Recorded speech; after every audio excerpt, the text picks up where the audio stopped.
What's happening, guys? So the reason you clicked on this video is because you wanted to find out some ways that you can make money online. But before we get into that, we need to address a huge problem. There's currently a disease that's spreading. No, I'm not talking about that disease. Symptoms of this disease include zero creativity, extreme laziness, Kevin David actually legit copied everything that I teach, and the willingness to outright plagiarize other creators that do work hard with no shame. He talks about this same exact stuff, word for word, that I have been talking about for the past year. And this disease is especially bad when it comes to giving people financial advice. I mean, you'll watch some video on how to make money. We are going to talk about the top 3 paid surveys online. And I can tell you most of the advice out there is awful. So if you're actually foolish enough to try one of these methods, we're in $17.11, divide that by 8 hours of work, and that comes out to $2.13 per hour. You're probably going to be very disappointed. But don't worry, because I got you covered, fam. Over the years, I've tried a lot of the make money online stuff out there, and there are a few methods that do actually work. I started trying all sorts of different side hustles and small business ideas as a teenager, and there were a few methods that actually worked, even for somebody who didn't have any experience and was broke. It's so easy, a caveman could do it. The best method that I found made me nearly $100 an hour. And everything that I mentioned on this list is going to be either something that I've tried myself or close friends of mine have done. So it's not going to be some copy of something that you've already seen 100 times. So first on this list is going to be how to sell pictures of your feet. Just kidding. I don't think anybody would want to buy something like that from me. But don't forget to smash the like button if you're into that sort of thing, or just smash it anyways because it helps the channel out a lot.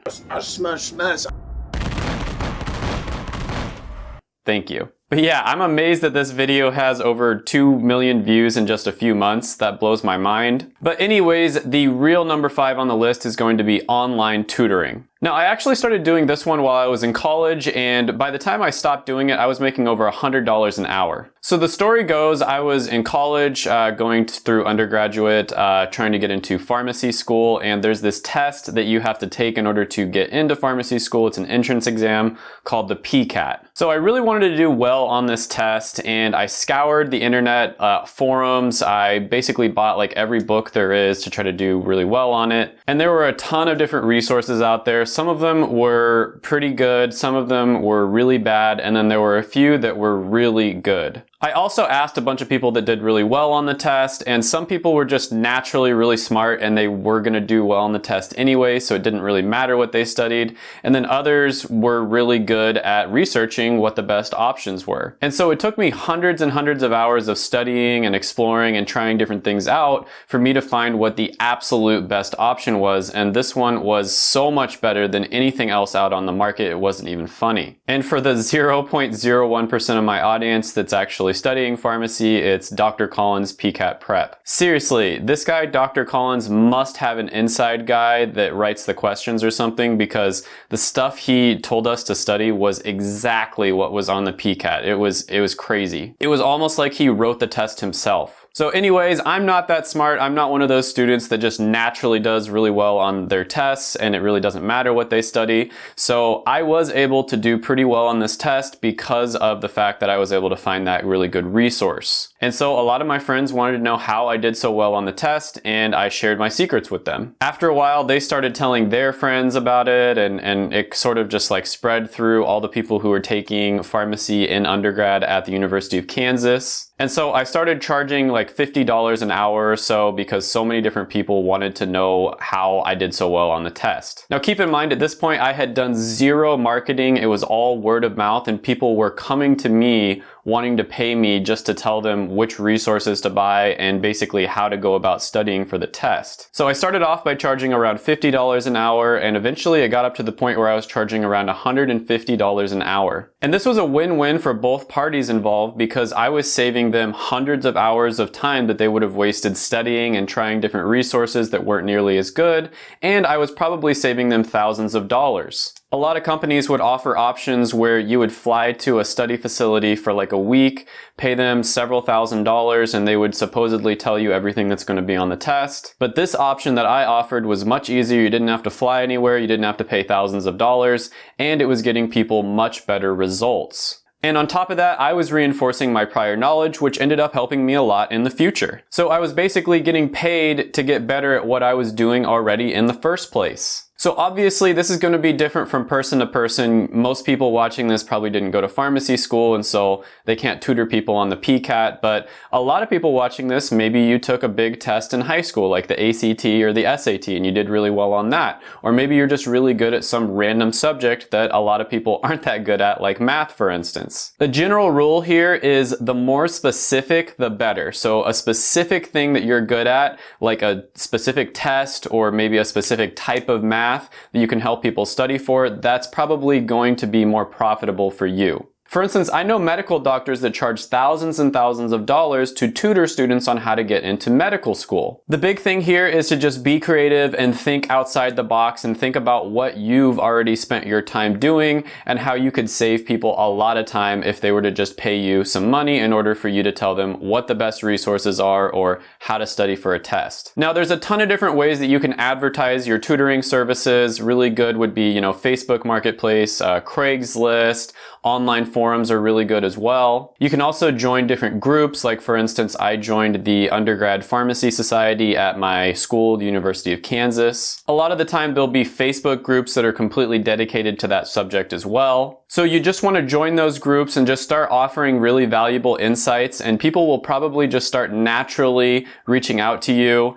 If you want to be a little more aggressive, maybe at the end of a post where you just offer some, valuable insights, you could say, I am offering one-on-one tutoring if you want to reach out to me. You don't want to be too braggy or selly or anything like that, or you might end up getting kicked out of the group. Now, the one downside to this one is it does take up a lot of your time when you're meeting up with people one-on-one, but later on in the video, I'm going to show you how you can basically turn any of these methods a little bit more passive, so you're not exchanging your time for money, you're more exchanging your resources or your knowledge for money, and that way you don't actually have to be there as much to help them. Number 4 on the list is going to be flipping items or online arbitrage. Now, I think a lot of people know about this one a little bit at least. You basically buy an item at a lower price and then you sell it at a higher price. And this can be an amazing side hustle if you have the cash to buy and sell stuff. So one really good tip here is always make sure that they come to you so you don't spend too much time on money or gas. So you always want to make sure that they come to a place near you, so maybe meet at a gas station that's just around the block from you. And this is whether you're buying or selling. It doesn't really matter. Either way, you want them to come to you. The only time that you'd go somewhere is if it's like maybe a really big couch or something that you have to haul, or it's just an incredible deal that you can't pass up. So you want to have an estimated price that you're willing to pay for the item, and then when you get there, you want to negotiate a little bit and try to get the price down. So some items that I've personally had a lot of success with are going to be phones, game consoles, laptops, different like accessories like iPods, for instance. Perfume and cologne is a really good one as well. And then video games as well. You can also do this on eBay as well. An item that I saw selling really well on eBay, for instance, was different buttons on a keyboard. So people would just go out and buy a bunch of different keyboards, and then they'd sell the individual buttons on eBay for like $3 each. The trick here is to just be creative and try to think of different things that people are searching for and wanting to buy online. And you want to avoid items that are in a really competitive niche, like something that a big company would be selling, for instance. You want to totally avoid those sorts of items because there's just no way you can compete with a big company. People do this with cars all the time as well. They'll buy like a broken down car and then they'll sell each individual part on eBay or online for much more than what the whole car is worth. And if you're not self-quarantining and you're willing to leave the house, you can also go out to garage sales or go thrifting. Anyways, you can find amazing items at garage sales for pennies on the dollar. Antiques and collectibles can be really great for making money. Furniture can be really great too if you have the room to store it, because a lot of the times when students move out, they'll just leave their furniture on their lawn. There are a ton of options here, and ever since I got my first vehicle when I was about 16 years old, I started doing this, and I've been making really good money doing it basically ever since then. And it's kind of hard to say how much you make per hour because it's kind of here and there, but I'd say you probably make well over $50 an hour if you just do it with just the items that are really good sellers. And a really good place to check what items are going for is eBay. You can go to eBay and then look at the completed listings tab, and then you'll get a really good idea of what items are actually buying and selling for on the open market. And then a slightly different approach is if you live in a college town. This is a huge opportunity because, like I said, when students move out at the end of the semester, a lot of them will end up leaving tons of stuff just out on their lawn or right next to a dumpster. And I know it sounds gross, like dumpster diving, but I once found a fully functional flat screen TV right outside of a frat house. When some guy moved out, he just decided to throw his TV away and it worked perfectly fine. Some guy who probably looked like this, and I looked up the price online and it was nearly $800 brand new.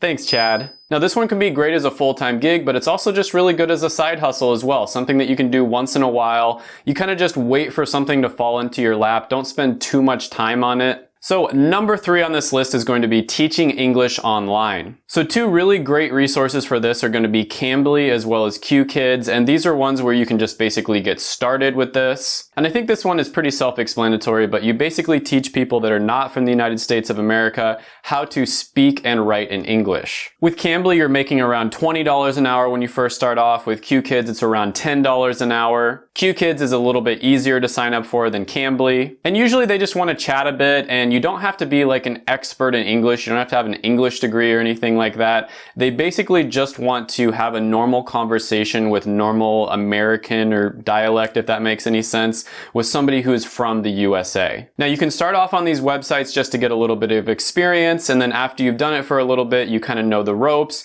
you can go out on your own and charge a lot more. And I had a roommate who basically lost his job and he ended up working a side job on Cambly just to be able to pay the rent and get by. And he actually ended up loving it. He ended up moving to Asia later on and becoming a full-time English tutor. And he would basically just teach rich people's children the nuances of English and help them become more fluent in it so they'd have a better chance of getting into top American schools. And last I heard, he was making over 6 figures doing this, so it's definitely a viable option, and he didn't have any formal training as a tutor or any language degree or anything like that. It was all self-taught. Number 2 on the list is going to be online freelancing. So this is another really great one. Basically, you learn a valuable skill that people are willing to pay you money for it, and you do it on the side at first, but eventually you can turn this into a full-time gig. So many entrepreneurs I know got started doing things like this, and I've even known people who have switched careers just by starting it off as a side gig and then moving into a full-time thing. Now, there are a ton of sites out there where you can use to get started doing this. The most common ones out there are going to be Fiverr and Upwork. Now, of course, there are some skills out there that pay a lot more than others. Bitcoin developers, for instance, which is super random, are making $215 an hour on average, whereas logo designers are not going to make nearly as much. Now, the trick to freelancing is to position yourself as an expert in something extremely niche and specific. You always want to position yourself as a specialist, not a generalist. And this is the biggest mistake I see people making. By far the most common mistake is they will basically say, oh, I can do anything for you. You know, I'm a generalist. I can do anything you want in this realm. Maybe like it's making art, for instance. When you position yourself as a jack of all trades, you end up getting paid less. You can look at this with doctors or lawyers, basically any profession out there. If you are a specialist, you're going to get paid more than if you are a generalist. Generalists get paid less, they have less fun, they're less respected, they get worked a lot more, and they probably won't even get as many jobs. What you want to do is find a very specific skill that pays very well and has a lot of demand, learn how to do that skill, and then position yourself as a specialist and an expert with that specific skill. For example, if you're a photographer, consider becoming an expert on event photography specifically. If you're into online business, maybe you should consider becoming an expert on lead magnets specifically. Or maybe you got a business degree, you want to kind of switch careers, you can consider positioning yourself as an expert on pricing and strategy strategy consulting. If you're in the computer science world, you're a programmer, consider becoming an expert on image object recognition. I think you get the point here. There are certain skills that are going to pay you over $100 an hour, and then there are others that are completely saturated. You're not going to make that much from them. And you want to position yourself as an expert and an authority on those specific skills that make quite a bit of money. Now, when you first start off, you're probably not going to make nearly as much. You have to do an amazing job for all of your clients,